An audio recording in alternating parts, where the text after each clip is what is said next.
Now, for more on WeChat and social media trends in general, we go live now to Beijing and speak to Rui Ma, advisor and co-host of the TechBuzz China podcast by Pan Daily. So let's start with the controversy surrounding the 7.0 updates. What are the main issues and how is the company addressing them?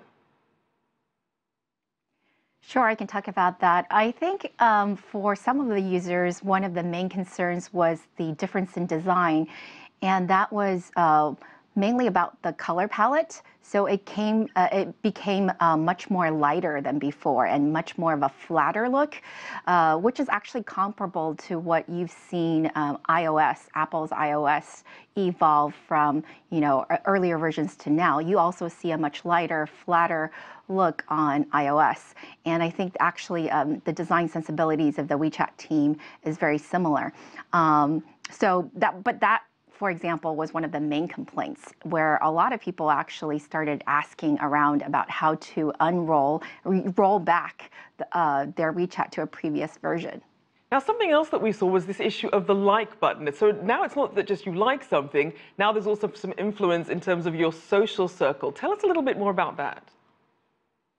Yeah, exactly. So before it used to be a thumbs up like button, but now it's actually a six-sided star. I think it's referring to the 6 degrees of separation between all of us. So what it's doing is that anytime you or in this case, it's really recommending an article, it goes into a separate feed, which is, the top recommended articles, and it shows up into this feed. Actually, in English, it's called Wow. In Chinese, it's called 好看. But basically, you can see what articles your friends are recommending, and your friends can also comment below. I actually personally really like this function because in the past, you basically can only share articles within chats or in the Moments stream, or whatever official account you already follow. It's very hard to discover content outside of that in a very official or a consolidated space. But now what Alan has done is that I can see basically what my friends are reading, and then it'll show me like who is reading what, who is recommending what. Right. And I think one of the things that Alan said that's really interesting is that he is choosing a social graph powered recommendation engine versus an AI or machine powered recommendation engine like you see with Toutiao. And he has very good reasons for doing that, because he thinks human-powered recommendations can lead us to a kinder, more gentler world, versus machines might be better at recommending, but they don't have, a more sensitive side. So given what we then saw from Alan, from the speech that he gave at the conference, what's your take on the direction that WeChat is taking now, what it's dropping, and where it's refocusing its resources? Yeah, so he said, there are two main missions of WeChat, and one is to, as the reporter said, to really make people's lives easier, so make the users' lives easier. He actually has called it repeatedly in the past a productivity tool. So that remains a focus. And the second mission is to float up original content or good content, valuable content for users, and also to benefit content creators.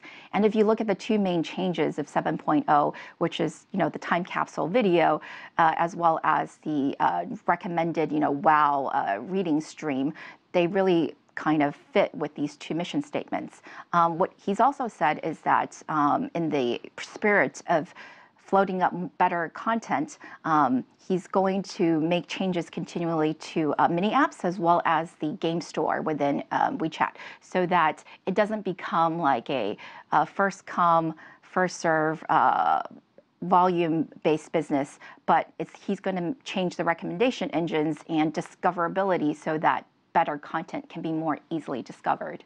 Now let's also those are the changes I'm looking forward to. Now let's also look at the competition. We saw that there was a lot of fanfare around Bullet Messenger and others really trying to chip away at WeChat's market share. So who are WeChat's biggest competitors and how far behind are they?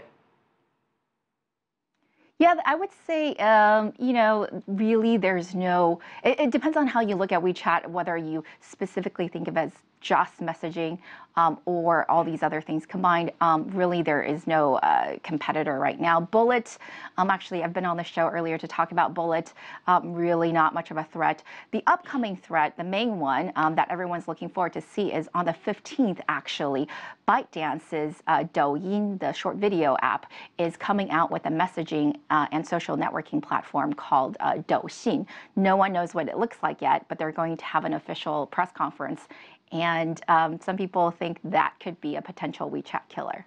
Certainly tough to stay on top. Thank you so much. Rui Ma, advisor and co-host of the TechBuzz China podcast by Pan Daily.